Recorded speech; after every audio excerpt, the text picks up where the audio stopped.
Welcome back. This is, trust me, this is the last part of the video. This is question 7. This is the big one. It's on regulation. And the question says, why has it gone downwards?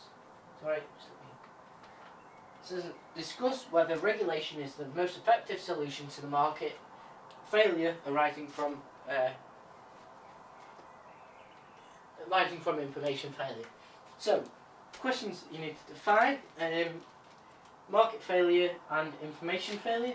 So, obviously, you want to start off with. I'm going to sort of label this out. I'm going to rub this off the board actually, because we've kind of used that. Just leave the top bit on the board at task regulation, taxes and demand. Again, if you need to, I'm doing this because this question is one of the biggest and hardest ones on the paper that I've ever seen on for F581. So to do it, I think we're going to need all the board space we can get. So obviously, the first thing you do, I'm going to plan it out for you. So if you're doing this as a planner, what I do is write a full plan at the top. But seeing as I'm doing the plan for the whole essay, there's no real point in me doing a small plan for a plan. So first intro, we're going to talk about. So you should do maybe a small version of this when you're actually doing the exam, but obviously a lot quicker.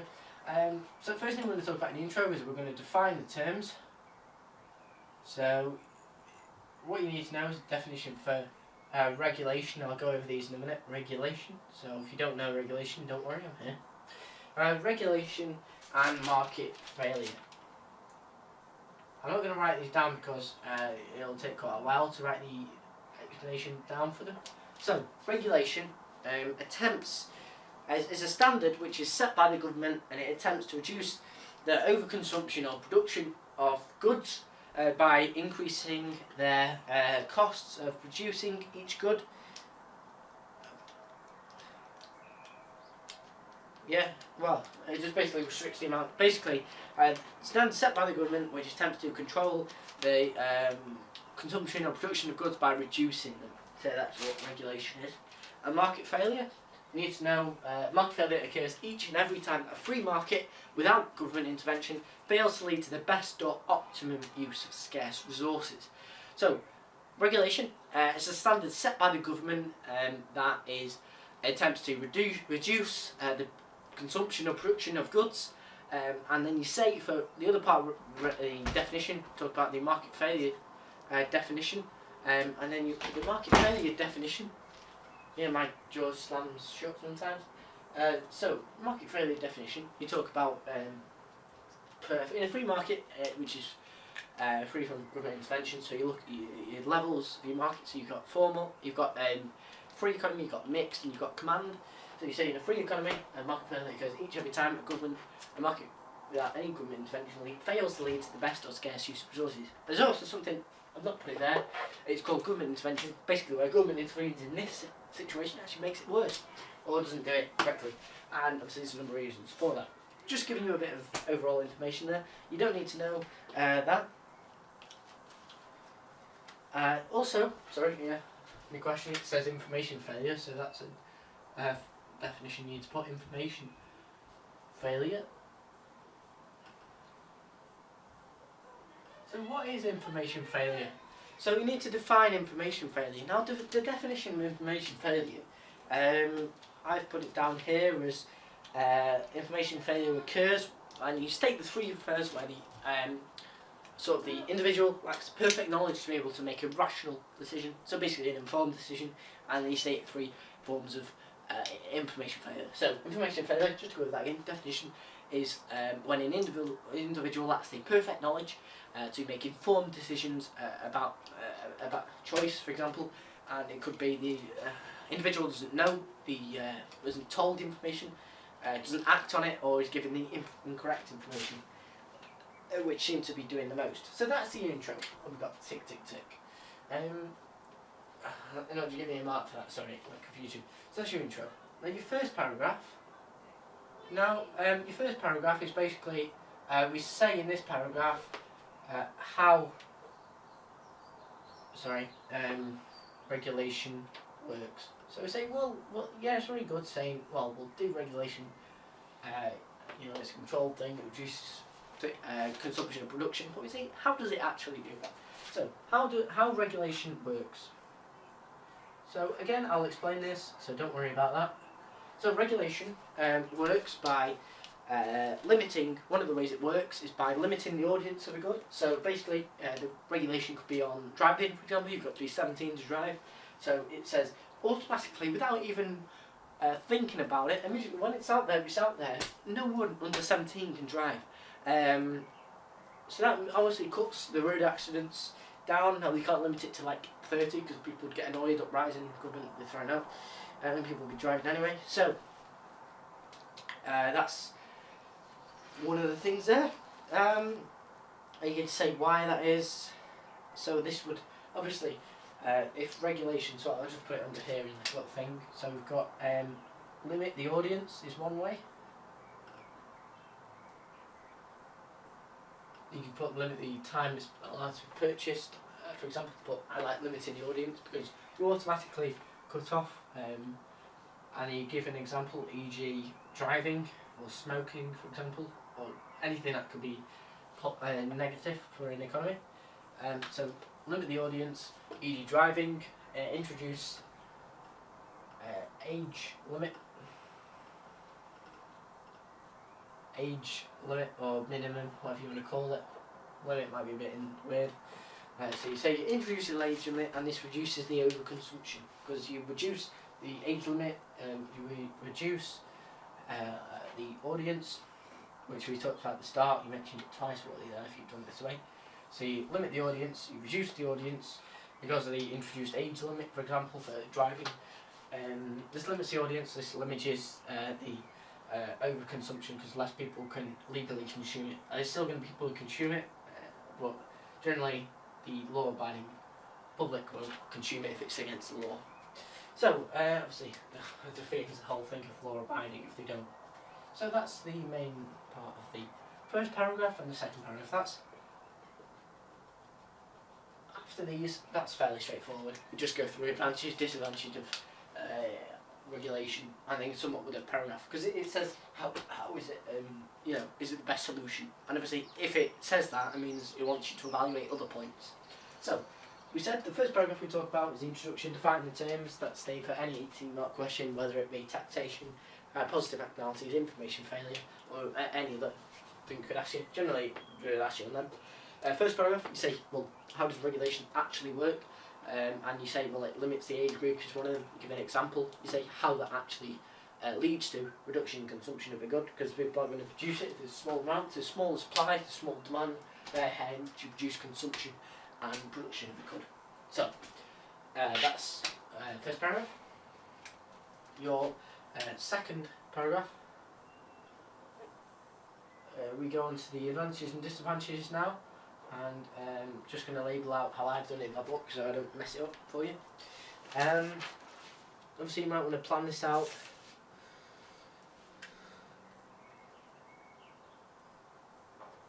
Oh wait, actually, sorry.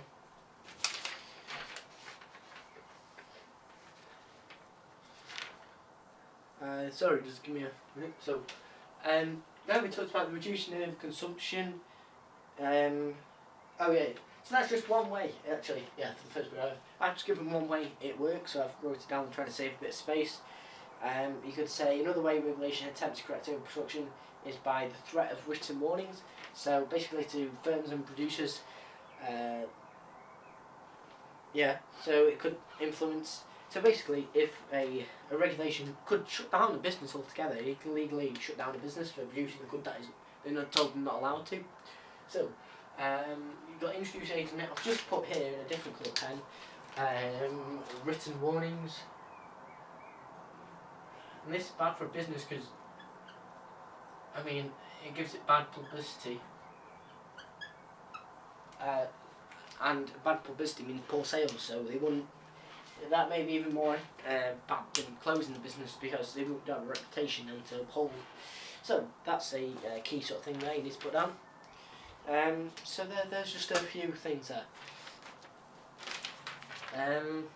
Just making sure I've not missed anything else, so that's important, like that. Face regulation. Yeah, No, don't see anything I missed out there. So, next thing you need to do is draw a diagram. Now, for an 18 mark, if you don't draw a diagram, you've got to think something's wrong. So, draw a diagram. Now, it's talked about information failure. So, in any diagram you draw for regulation, it's just a simple supply and demand diagram. Because at this stage in the course, you're assumed not to know ADAS diagrams. Also, we're talking about microeconomy, not macro. So, diagram draw, you just got to think logically, well, what diagrams do I know? What sort of diagrams have I been taught in this course? We're not going to use positive, we're not going to use negative externalities because it's not asking that, it's regulation. So it's just simple supply and demand. Now we shifted to supply and demand code before, previously in the exam paper. I think it was question, I don't know what question it was, 2B I think it was, yeah. And we said the supply curve shifts something like this. The supply curve shifts and the demand curve shifts. So we've got S, and it's serves left to S1, got D, shifts from D to D1, and we sort of said there was an old equilibrium here, E, new equilibrium E1, label with P1, and this labels with P. This labels with Y1, this labels with Y. And obviously this is Q, D and S. Sorry, that's not really labelled, and then price. Trying to do it a bit quickly so I'm not wasting time. So, just to sum over what we've done so far in regulation essay, we talked about the definitions, just how regulation works. So one of the ways is limiting the age group, another way could be written warnings or closure to firms. And then we talked about in the second paragraph, what we're talking about now is we're talking about how it actually works. So obviously the supply is going to decrease because of the regulation and people aren't going to be allowed to buy it because of the regulation. So let's see, you need to share this. Oh, crud. Sorry. I've done that completely wrong. So basically, the reason I did that wrong was because I wasn't paying attention, I was looking at a wrong paper. So, this is the correct, so I'll just put correct underneath. It was a long day, that's the only reason I messed that up. So regulation, we talked about the first paragraph, the definition of how it works, so written warnings or the other way, which was limiting the age group. So the supply curve shift because firms aren't allowed to supply as much, and that increases the price, which an increase in prices causes a movement along the demand curve, E1, P1, P, Y1, Y, that's essentially what it is. So that's our second paragraph, our correct diagram. So we shifted the supply curve because we restrict the amount firms can supply. It's probably going to need to explain that. So basically, same when you draw a diagram like this, you explain it as you were explaining that 6-mark diagram we were explaining before. So you state Y, state shift, you say well, supply curve shifted where from, where to. You state the shift, Y shifted, price, so price changes, demand changes, so demand changes, demand question mark, and magnitude question mark. So at least you put one diagram there. So you know you're right, you put one diagram, that's okay so far for your regulation essay. So and then you just say the magnitude, yeah. So when you're talking about the demand, you say the overconsumption has been produced. So overconsumption has been corrected. Overconsumption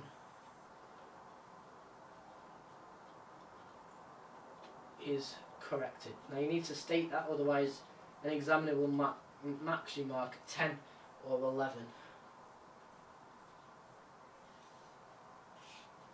So you need to say why it shift, state the shift, state why it shift, state the price, state the demand, and you say overconsumption has been corrected, and that's your main sort of essay there.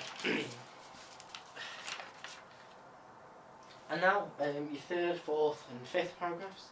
So you've explained that, first paragraph, you said how relation works, you say you give it a diagram, so it's kind of, these two are kind of interlinked really.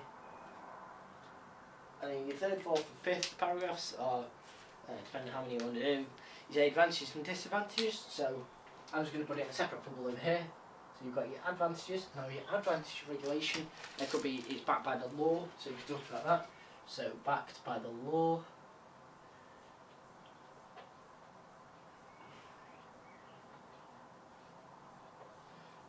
Another one could be, there's another one advantage, let me flip through.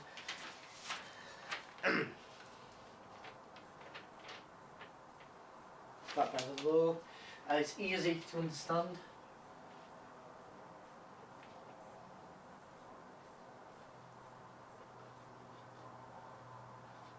So that's your advantage there, your 2.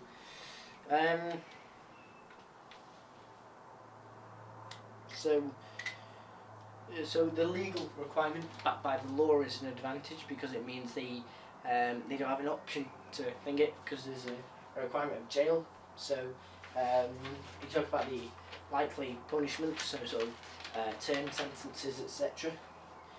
So they're your main 2 advantages of regulation.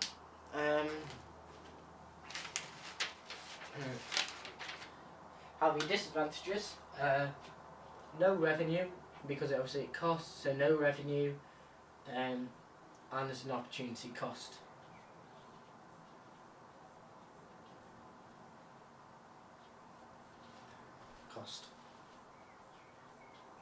So, advantage of regulation, backed by the law, it's easy to understand, it's advertised everywhere, TV, etc. However, it's bad because it raises no revenue for the government and it's expensive to send out these economic agents and checked and police.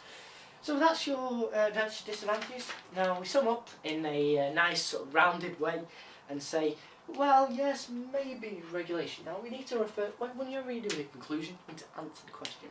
So the question said, discuss whether regulation is the most effective solution to market failure arising from information failure. Now you could say, well, yes, regulation is, and maybe it isn't, and you say why, which we've done.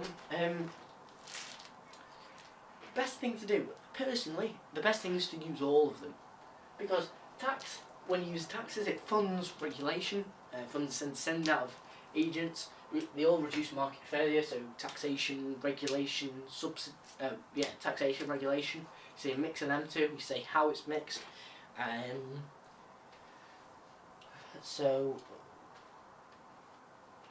also you say, just another thing. So in your conclusion, you say, well, yes, taxes, regulation is good because it stops people consuming goods that are bad for them. Now, the thing with people who are willing to consume these goods at high prices, price elastic in demand, that these kind of goods are like habit-forming goods. So maybe cigarettes. No matter how much you raise the price of cigarettes, or I think recently they put the the little bland packaging on with a small logo on it, so people would be immediately put off by buying these cigarettes. They don't get into the mind of the habit-forming person who has this habit.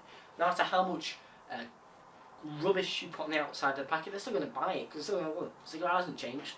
Just a picture of someone's heart on the front of it.